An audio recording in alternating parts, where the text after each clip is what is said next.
Welcome on another episode of Democracy Innovator Podcast, and our guest of today is Vir Sanghavi. Is it right, the pronunciation? Yeah, Okay. yes, it is. Thank you so much for having me on. I'm very excited to be here. Thank you, and welcome, and thank you for your time. I discover you, that you're building this platform that is called Tilt.vote. Would you like to tell us something more? Yeah, sure. So Tilt.vote is primarily social platform where users can post debates, vote, um, reply to debates, post takes, and really just have a place to voice their arguments and what they believe in a structured, meaningful way. Right now, social media is kind of an echo chamber where everyone yells out into the void, but the best ideas get buried beneath comment sections. There's no method for people with the opinions that they want to express to rise to the top. And it's really just based around a culture of virality and rage bait. Tilt is intended to fix that, and it's necessary because everyone has an idea, but not everyone has a place to express it. And that's where I think it's so important in today's democracy because at the core of a democracy is everyone gets a voice, and I think Tilt is the platform to surface that. And when you had the idea about this platform, like Yeah. Um, I had this idea a few months back, and I've been very grateful and blessed to have this idea. I've just been building ever since. And no, but how did it happen? Like, do you remember if there was like a moment you thought, okay, I have to make this platform, um, or Yeah. like, because you told me you also have experience with debating, right? Yeah. So from sixth grade through now 10th grade, I've been participating in competitive debate. I've won some pretty crazy titles in middle school. Like I won this state championships for Texas, and I finaled nationals in the U.S. twice. Obviously, it was middle school nationals, but it gave me enough exposure to the debate world to understand that real life was not as civil, structured, or as easy to explain your opinions in as debate. Because the way debate works is people with the best ideas and the best presentation will generally win. And that was a void I saw in real life because as I told you before, whenever I wanted to express my ideas, the best way to do it was social media. And social media was just me yelling to the wall. And that was very meaningless.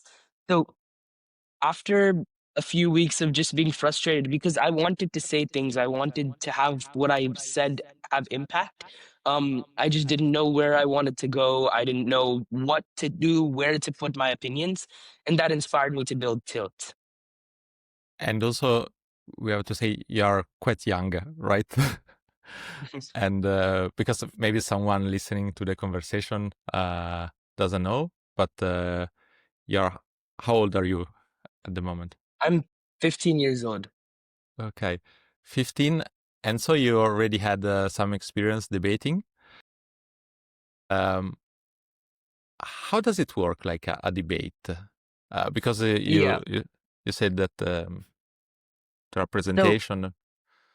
yeah. So debate is based on different events. There's Congress, PF, LD, and there's a bunch of interp and like presentation based events where it's not actually debate, it's more presentation. Um, but with regards to debate, I participate in congressional debate, and the job of a congressional debater is to go into a room full of anywhere from 12 to 25 people and represent your constituents. You have different bills or resolutions that you want to either pass or fail. You give speeches telling the chamber whether to vote to pass or fail. You get questioned, you argue with other people in your speech, you reference their speech and uh, say what was like inconsistent with it or why you support what they said. And it's done in a timely manner where you have to present in front of the room and speak to everyone at once. And that's where presentation matters as well. Other forms of debate include like PF Public Forum and Lincoln Douglas. PF is a 2-on-2 format of debate. There's again resolutions, and you have to either go in the AF or neg. Lincoln Douglas is 1v1, and I haven't done LD, but what I've heard is it's more based on ethics, values, and impacts. So there's Okay. a lot of different forms. Yeah. No, actually, I didn't know about all those forms, and so like Tilt.vote in some way tries to represent this kind of debating, like in it adopts a specific form of the one that you described, or it was a way for you to, I don't know, invent a platform that could do Yeah, any sure. debating. So Tilt.vote is not meant to embody any form of debate because debate has a very hard entry point for any beginner. It's kind of you have to learn the procedures, the rules, the like expectations in any debate round. And for most people who don't have experience in debate and still have ideas they want to get out, um, having those rules and restrictions of any specific debate event would be very limiting. So Tilt is designed in the most user-friendly way that it could have been, which is users post a debate, users argue, and AI will automatically push the best arguments to the top. And now there are some users, right, in the platform. Um, we're currently sitting at over 4,000 users and are growing every single day. Like, I'm very excited that people are also coming back. We recently hit day 7% or day 7, 11% user retention. And that means that people are recognizing Tilt as a place to express their ideas, which I'm very grateful for. And have you discovered anything like during because sometimes you can have an idea, then you actually, I mean, you realize the idea, so you have a sort of product, and then you see that maybe, I don't know, users are using the platform in a different way from when you first had the idea. Maybe, I don't know, like, have you had any surprise?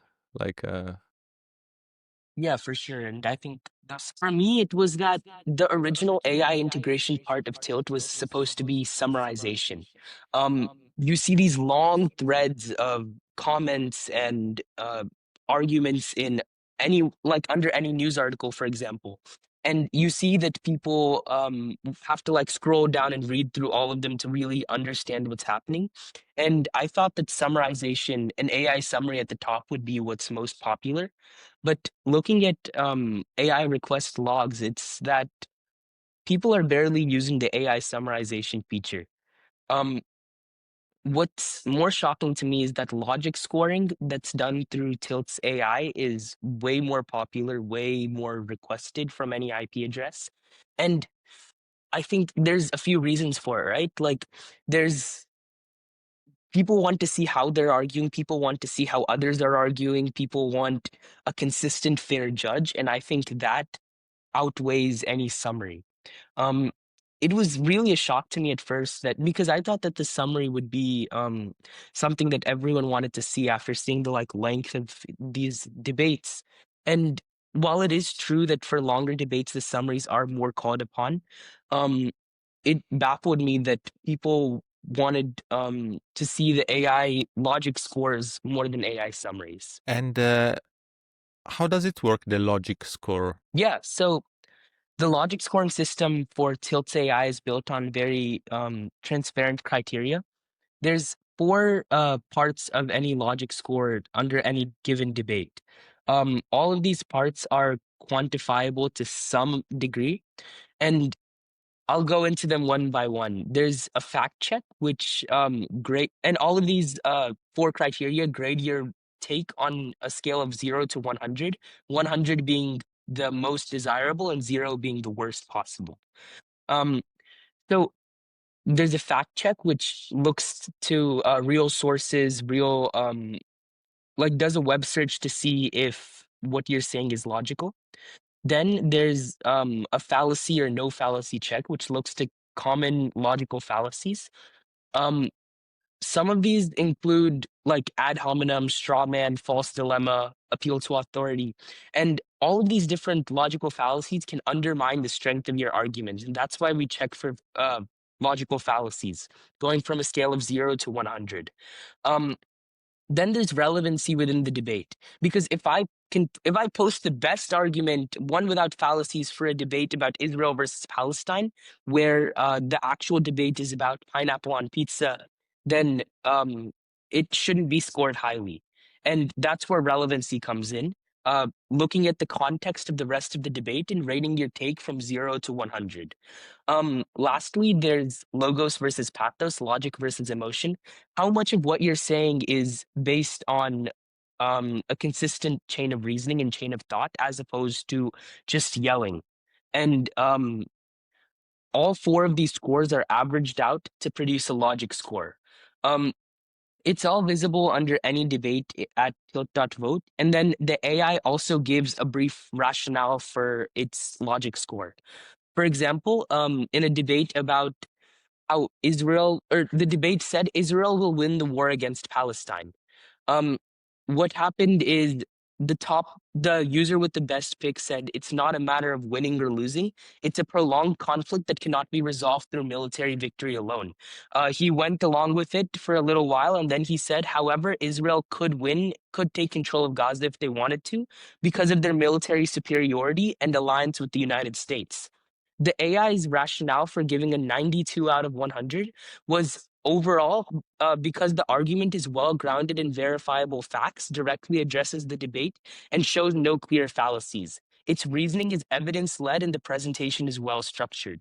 So for each take, it's graded and then given a rationale for its grade. Recently, I was also able to put logic scoring on replies. So whenever I reply to an argument, that will get logic scored as well. Um, so by default, sorry, the arguments with the highest logic score will always get pushed to the top of the debate. Say there's 50 comments under a debate. So the way the debate page is structured is there's the title, then there's vote bars. Do I agree with the debate's topic? Do I disagree, or am I neutral? Then there's a place for you to post your take, and then there's a whole chain of arguments underneath. Um, so because of this AI scoring system, and one more factor that I want to talk about next, the best arguments get pushed to the top. So the next part of the like argument scoring and ranking factor is a rank score. A rank score is compiled from the logic score, which is an average of the four criteria put from 0 to 100. And the rank score is the logic score times the amount of net upvotes or downvotes. So one thing about Tilt is that it's also user driven. Each argument can get upvoted by users or downvoted. No. So say an argument has a logic score of 92 and 3 upvotes, then the rank score would be 92 times 3. The way that, or the reason that I did this was because, say AI says an argument is the best, 100 out of 100, but every user hates it, then it doesn't deserve to be at the top, because it doesn't um, match with like what really does make sense in a user's eyes. And seeing how Tilt is supposed to surface the strongest and most logical arguments, I think user intervention is an important part of it, and that's what compiling the rank score came from. And how is working at the moment, in your opinion, like this? Um, I mean, having, because it's interesting the fact that usually if we think about, I don't know, Reddit, people can, how do you say, like a post, and that Yeah. post goes up in the feed. But here there is the logic. I mean, the four scores plus the like or dislike. And how is it working? Yeah, I so don't know. what I've heard from users is they're loving it. Like everyone that has spoken to me about it tells me that a common flaw with Reddit is the noisiest arguments will always rise to the top, because people who, like, the loud minority will post the craziest arguments and just upvote each other's arguments. The quiet majority will just post something but won't be there to like scream into the other side's face by liking their side's comments. And that's where Tilt's logic score comes in, because even if I have an opinion that the rest of the world disagrees with, I still have a chance for it to be seen and for it to surface just because of the logic score. So it does a great job of bringing value and attention to every argument, and that's what I think is so powerful about it. I just had an idea. Yeah, go for it. What if, like, let's say you also use some Reddit conversation to test it? So, like, to analyze the comment, and let's say at the moment there is a certain um, so there is one comment that has received more upvotes, and so it is at the top at the moment on Reddit. Like, maybe using your algorithm, then that comment would not be at top anymore, because maybe and also could Yeah, start but maybe some conversation. for sure. Um, So I've actually recently built a REST API for Tilt to be embedded in any website with just 1 to 4 lines of code, depending on the structure you're using. And what that allows you to do is literally bring Tilt's entire consensus engine over to your website, and for you to be able to post arguments, create debates, and really just run them on your website. If I can share my screen, I can show you what it looks like. Is that all right? Uh, yes, but consider that a lot of people will just listen to the conversation. Okay, sounds good. I'll talk in a way that allows everyone to understand. And actually, okay, yeah, you can hmm share. Okay, perfect. So here is the API reference. You can see that this kind of consensus engine will always, with just a few lines of code, be integrated at the top. Um, you can see that you can agree, vote neutral, go disagree, post takes, replies, and even generate a summary. And it's really so powerful because any debate can now, or any website will now be able to boost their user engagement and fairness of take sharing. Um, this REST API allows not only for Tilt to make money long term through contracts, but for a small blog, or as you say, Reddit, um, to embed it into any one of their subreddits or threads and automatically surface the best arguments. Um, I believe that it can be integrated into Reddit, Discord, Slack, WhatsApp, iMessage, everywhere. And it's going to happen very soon. I'm working very hard to create those contracts and talk to those potential clients. Okay, and how? Let's say that tomorrow everyone will start. I mean, if not using that app, but like debating in a certain way. So actually using logics in a certain way. Um, so how do you think that the work could be? Like, do you think that at the moment you said about the noise that there is on traditional social networks? Um, but like, I don't know. As an example, you were debating, so I suppose that maybe you have friends that also like to debate, and is it easier for you to I don't know, like maybe it's a hard question, like in comparison maybe to other people, could be other young people that are not used to debate. Do you think that this logic and this clarity helps you to? Yes, I get what you're asking. I know where this question is headed, and I'm very excited to answer this because this is one that I've spent a lot of time thinking about and working to answer as properly as possible. Yeah. Just in the way I've built the site.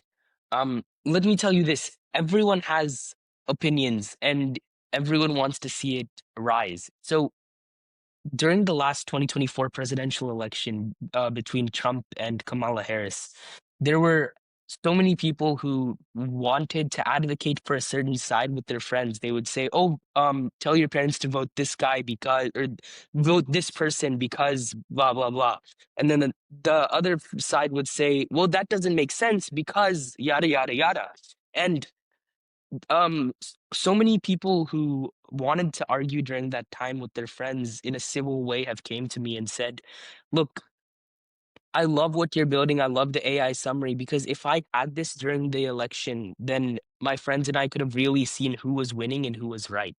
And um the way that they would have been able to see it is logic scores. And that's why I think it makes sense for everyone. Have you had was it maybe last interview that I done? I mean, we were talking about how it could be that people use the same word, but they think about a different concept. So it was with Richard Bartlett, and he co-founded Lumio some time ago. It was 2008, I think, or so. Yeah. And basically we were saying that if we say, I don't know, capitalism, I mean something, you mean something else. And otherwise, maybe we think about a concept, we have a concept, but then we express it in a different way. So let's say, I don't know, for me, like to have freedom, stability, peace, and so on, the perfect candidate is, I don't know, that person's. And for you, and you also want peace and stability, freedom, but for you is someone else, or maybe you want to do it in another way. How does it work, this with debating? I don't know. Yeah. So one part of Tilt is that arguments that are very short or very weak don't get logic scored. If I just go into a debate and say like 5 words, capitalism is a good thing, then obviously I can manually call for a logic score. I can say I want it to be scored, but it won't get scored highly. And one way that Tilt is working to reduce people saying something and meaning something else is through our AI rewrite feature. Um, once, so if you're writing an argument and you've surpassed like 100 characters, you can call the AI rewrite feature, which will restructure and rewrite your argument in the way that will allow the world to best understand what you want to say. The reason we kept it at 100 character minimum is so you can't just use AI to draft an argument. You actually have to say what you want and then have AI clean up the noise. That AI rewrite feature is also embedded into debate creation and replies. And that's why I think that occurrences of people saying one thing but meaning something else are happening less and less. Okay, so you think that because AI can help the person to express in a better way what he or she means, then this doesn't happen. I'm actually curious to see, because also this is something like I don't know in the US, but many times I mean when I was younger, it happens to me, I don't know, like to talk with my mother and to say, oh, but this is not logic. It's not logical what you're Yes. saying. And so we were arguing, and they thought, okay, what I'm saying, it is logical. And so, I mean, she is wrong. Yeah. Then I discovered like that there are several kinds of logics. So what I say can be logical from my point of view with the logics that I'm using. So I'm not an expert of this field. But then also another person can be right using another logical system. And this makes everything more complex than what it is. Because then saying as an example that what I say is logical, it's also a way to legitimize what I'm saying, and also to say that basically you're wrong. Yes. So I don't know if you have any thought. Of course, yeah. So First of all, if you had Tilt back then, I would have loved to see you arguing with your mom on Tilt. But it would have been a hassle to get any mom on Tilt just to argue with you. um, but in terms of logic and saying that one side is logical in one way and another side is logical in another way, I think that's true, but to a certain degree, because logic has a very strict um, definition to it, which is that if your reasoning for your claim makes sense, if it's grounded in reason, then what you're saying is logical. So if I'm arguing something and I have a reason for it that's logical in my eyes, but maybe not in yours, and you're saying something that is logical in your eyes, but not in mine, then as long as it has verifiable rationale to it, that's what makes it logical. And that's what Tilt's AI is meant to embody.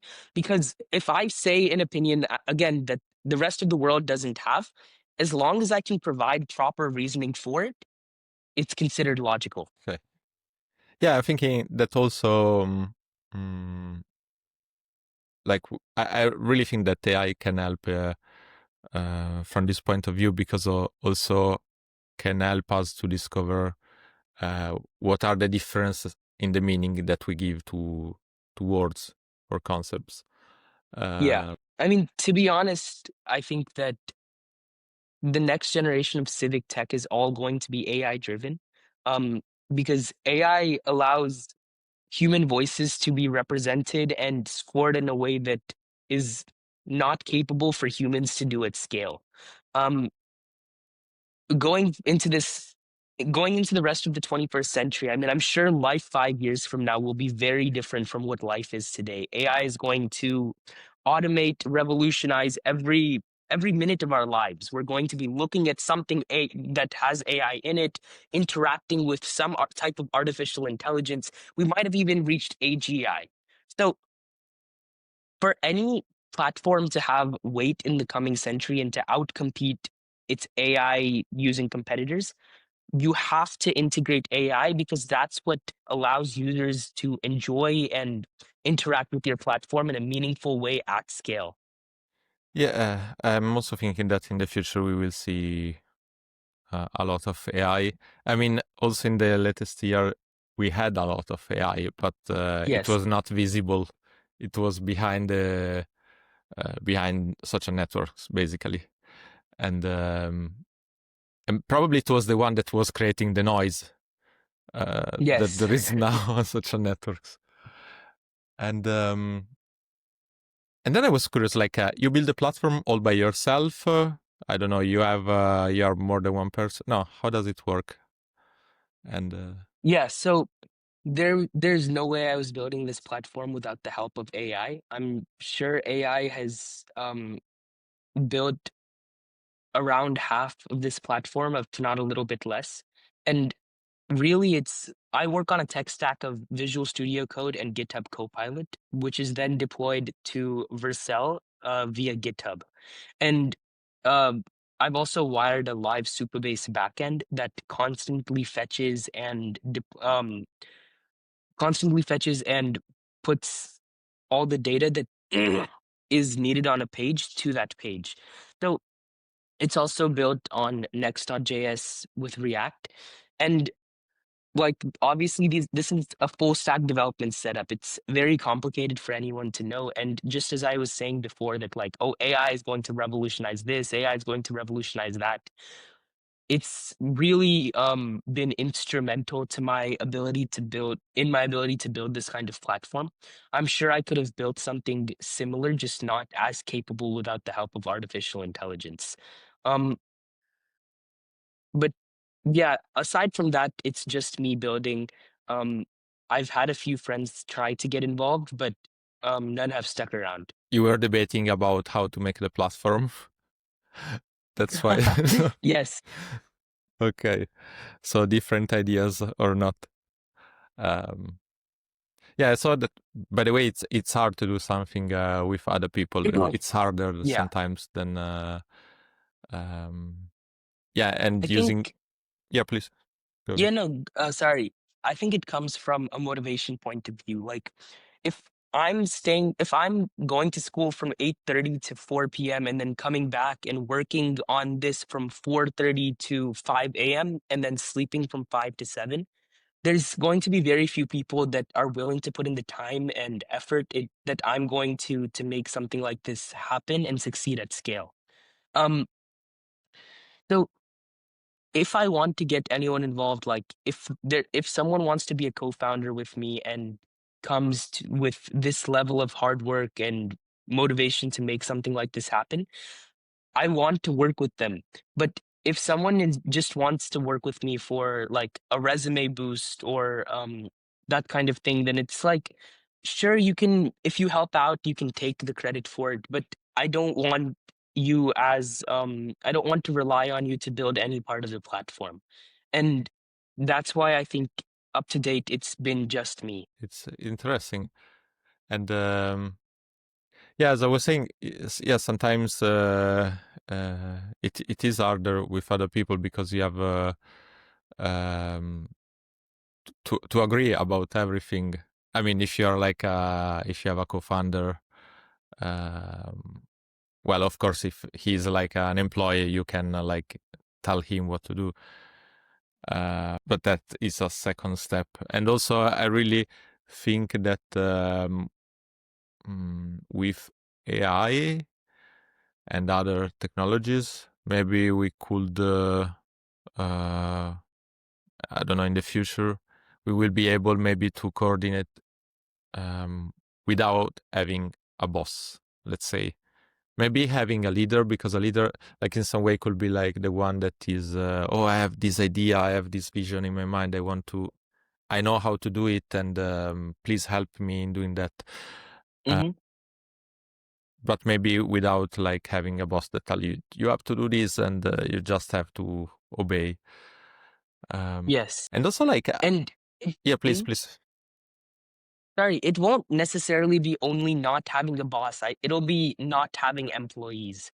Um, in the future, only the most skilled workers will stay around. And my estimate is by 2035, um, 90% of employees in a corporate workspace will be gone and replaced by AI agents. Um, even recently, I don't know if you've heard of it, but a company in China tested an AI CEO instead of their real CEO, and they got delivered significantly better results. Uh, so there's a benefit to having AI agents that I don't think humans will be able to outcompete in the next few years, unless they're more skilled with AI than just AI by itself. If they can deliver more results while working with AI, then AI can by itself, it's imperative that they stick around. And that's why, like you're saying, oh, it won't necessarily be a boss, it'll just be a leader or a visionary in the future. I think it won't be employees that follow that leader or visionary, it'll be a team of AI agents that do it. Yeah, I'm thinking like then what remain to humans is uh, I'm thinking maybe the production of data, but then so if I use the platform in some way, I contribute with my. It could be Tilt or another platform. I express my ideas and thoughts. Yeah, and then I don't know. Like AI is evolving very fast, and I actually don't know where it could lead. Like there are people that say that it will lead like to uh, the best possible world, and other people that say that maybe this will lead to the destruction of the world. And then there are other problems like climate change and uh, and wars. We have AI, but still we are having wars. So it will be nice to fix Exactly. that small problem like that are called wars. No, it's a big problem. And Um, just because you brought this up, I want to kind of go back to talking about a certain part of Tilt, which is its AI. Um, you're saying that every time you interact with the platform, the AI gets trained even farther. And I think that's what in the next few months, few years, few weeks, whatever it is going to make Tilt more valuable because every time someone interacts with Tilt, our AI is actually given more data to train on. And over time it will really help make the biggest change in democracy by allowing the loud or the most logical voices to rise over the loudest. Um, AI being trained on this new data is very imperative to the success of any major social platform. And I'm doing the work it takes. I'm trying to do the work it takes to get there. Yeah, having the this is a nice idea. I mean, several, I think, civic tech software are trying to do this, or at least they aim to do this, to have all these flow of conversations and so on, that is, I don't know, aimed to fix a problem, or like and then using that data to train an AI so that the AI can fix problem instead of us, like without us, basically. Yeah, that is also another interesting thing, like having AI that could help us in, let's say, fixing problems.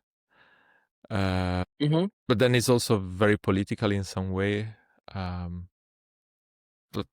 But maybe we are like, it's too complex, maybe also for us. Yeah, I mean, eventually what I want to see Tilt AI do is suggest solutions to problems. After it's trained on enough data, I want for Tilt AI to be able to say, like, this could be a potential solution to this conflict, or to prevent global warming in this field, in this region. Here's the actionable changes that can be made. And not only for Tilt, I want to see other platforms doing that too, because AI is capable of it. And it's just not being used in the most productive way possible yet. Yeah, unfortunately, also other technology are not used in the best way possible. Like if you think also internet, that is like the basic layer that allows us to communicate and so on. Often it is used Hmm. for the noise and also to polarize. Because sometimes, like, let's say you're a person that have power, and you want to have, and there are other people. If you want to keep that power, it's better if the other people fight with each other. Because if Yeah. everyone is, like friendly to everyone, then they could say, but Yes. maybe we don't need a boss, or like. And so there are like some structural changes that should be done, maybe, to use technology in the best possible way. Because at that time, otherwise, what happened is that technology, or anyway, like like it's how do you say, like I know in Italian, yeah, like to keep power is better if people are not united together. Yes. If they Yes. Divide and fight. conquer. Yeah, exactly. Thank you. And over time, I think that with any platform that is meant to is meant to push democracy forward by allowing people to see where they stand together, there will be state level challenges. People in power won't want to see it succeed because, as you say, it can undermine their power. I don't know where it will be. It could be in the US, it could be Italy. Someone at a certain point is not going to be happy with um pushing the loudest or bringing people together because it can undermine their power. Um, I don't know if you know about it, but that's what the British did to conquer India in a few hundred years back, where they divided it up and conquered it, just and then exploited the entire country.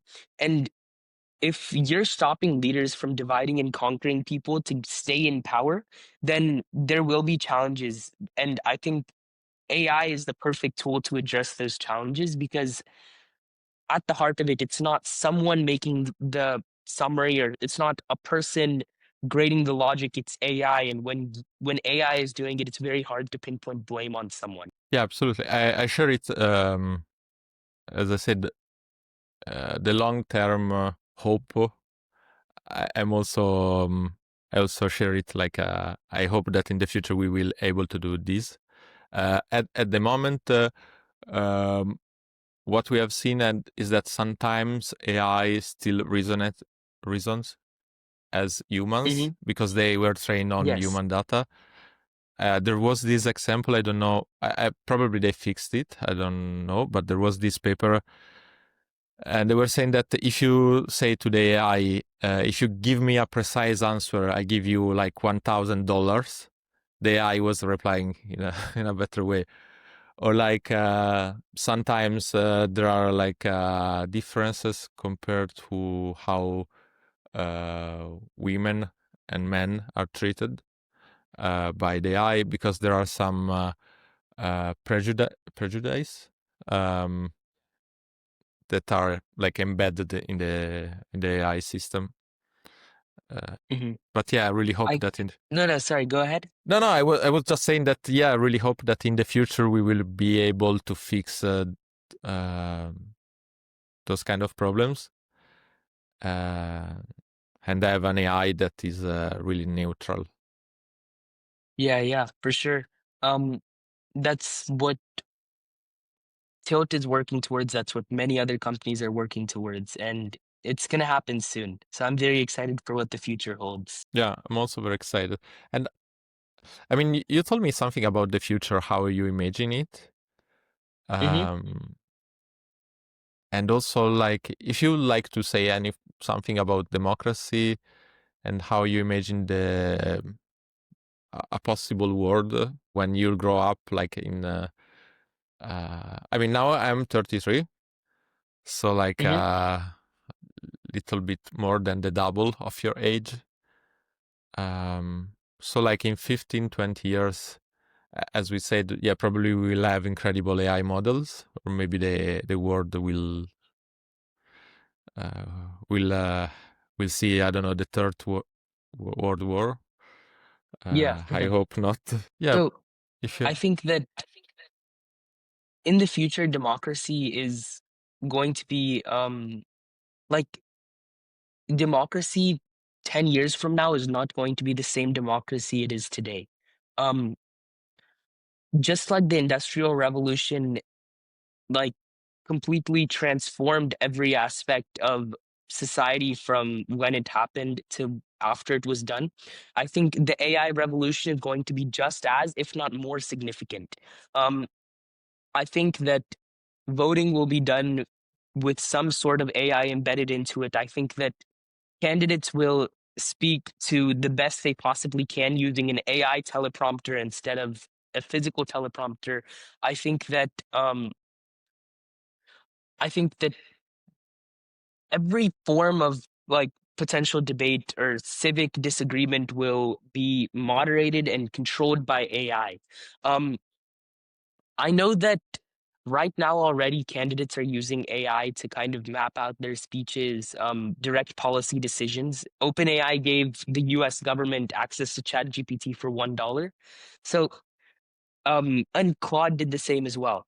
And I think that as these companies continue to build even more powerful models, as you say, in 50 years, we might have World War III, or we might have the best utopia we could have imagined. Um, every little even the smallest aspects of our society are going to be transformed. In day-to-day life, this might look like a humanoid serving you coffee at 8 a.m. in the morning, or maybe, let me think, maybe like Ubers with human drivers are going to be obsolete. Maybe like robo taxis are going to be the only way we get around just because they're so much safer and cheaper. There's so many every aspect of society that I look at has potential to be transformed by AI, manufacturing, civic tech, um, transportation, whatever it is. And with regards to what the future holds, in my eyes, I think it's one that is going to be increasingly shaped by civic tech platforms because they're what is going to guide the world's policy decisions. And if they can be done in an ethical and fair way that really gives everyone a voice, then we're looking at a better world 50 years from now than without these civic tech platforms. Yeah. I'm thinking that, I really hope that we will be able to use technology in the best possible way, because all the other times that we invented amazing technologies, then we use them to kill each other, unfortunately. Yes, yes. So, yeah, I really hope that we will be able to do it. And also, like, I haven't asked you anything about yourself, like where do you live, or like if you want to share something. I don't know if you have brothers, sisters, hobbies. Yeah, I live in Houston, Texas. I have two younger brothers that are I forget, they're growing so fast. They're 11 and 12 years old. They're going to turn 13 and 14, and it's like uh they're a big part of my life. They kind of helped validate Tilt at the very start. Like, they tried to find flaws in the idea. Um, Even my parents, like, they're there to support me, to help me, and like, I'm very grateful for that. Thank you. And and do you have any other question or things you would like to add to this conversation? Yeah, I'm curious because this whole call I've been saying, like, what AI looks like in my eyes. Where do you see AI transforming the world 25, 50 years from now? I don't know. That's why I asked to the other people. Okay. Awesome. No, I mean, yeah, I have some ideas. Then I think it's very hard to have our ideas, and then because in some way we are influenced also Hmm. by the world. Sometimes also in a way that is not very easy to recognize. Um, Now I'm not.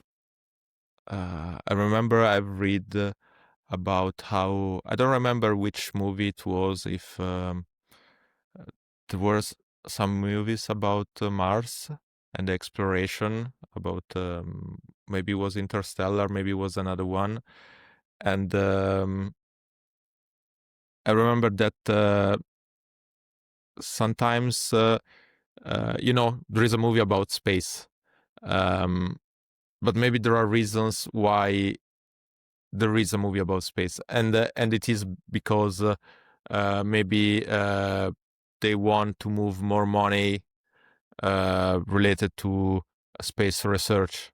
So people dream about space colonization and so on, and so are they also accept that a lot of money are dedicated to that field.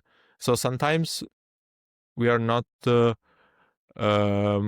It's hard to think with just with our mind.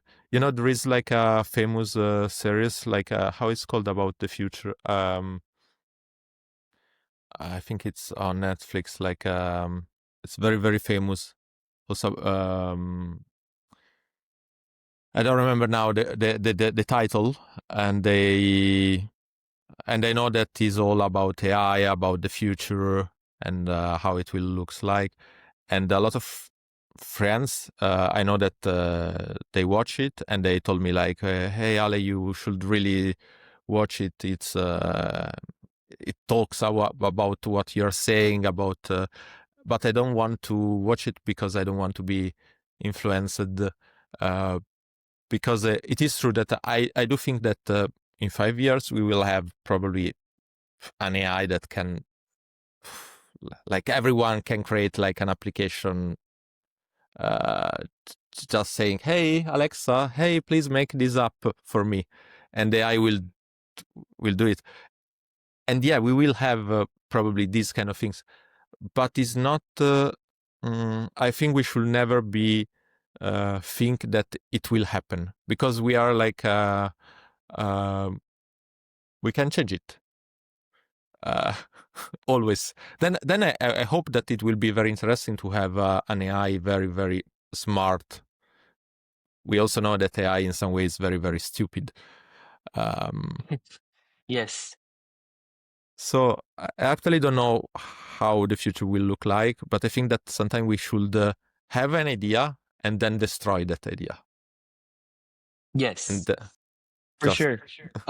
I'm like, I can't reiterate this enough, but I can't wait to see what the world looks like in 5 to 10 years. I- The world before COVID was so much different. And then when I found out about ChatGPT in 2022, it was like a gold mine in school. ChatGPTing essays and everything. It was middle school.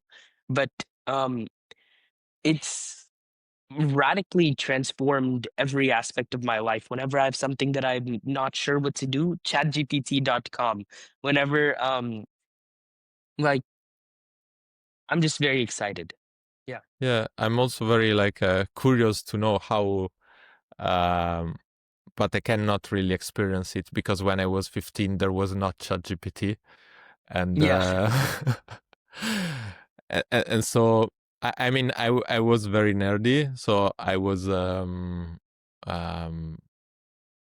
maybe using tools and exploring computer science more than other friends, but there wasn't. So I completely get it. Um Before like AI came along, everyone older than me at 18, 20 was talking about like crypto and blockchain, and those words sound like alien to me. So um I get what it's like being there before you're able to experience everything. But um luckily we're at a point where if we adopt and start working with AI super well now, we'll be able to reap its benefits dozens of years into the future. yeah, I think we should put a lot of effort to do it, um, to do something good. And yeah, because as I said before, it's up to us. Like we can change. Uh, so probably there will be a third world war, but we can change it. We can actually Yes, decide that we don't want a war, and we can create tools that maybe could avoid to have new wars. exactly. um I think AI for bargaining would be great. Like just presidents saying what they're able to give up, AI bargaining with AI on the other side, and coming to some sort of decision could be a reality just a few years from now. Yeah, from a technical point of view, I think there are a lot of things that can be possible. But then there are other problems. I will say political problems. There are like yeah, a lot of other problems, and but hopefully we will be able to solve them using some civic tech tools, some AI that is trained to do that, trained by us, and tools developed by us. For So sure. thank you a lot, Vir. Yeah, thank you. Was It was great to have this conversation with you. same for me. Thank you again. Thank you.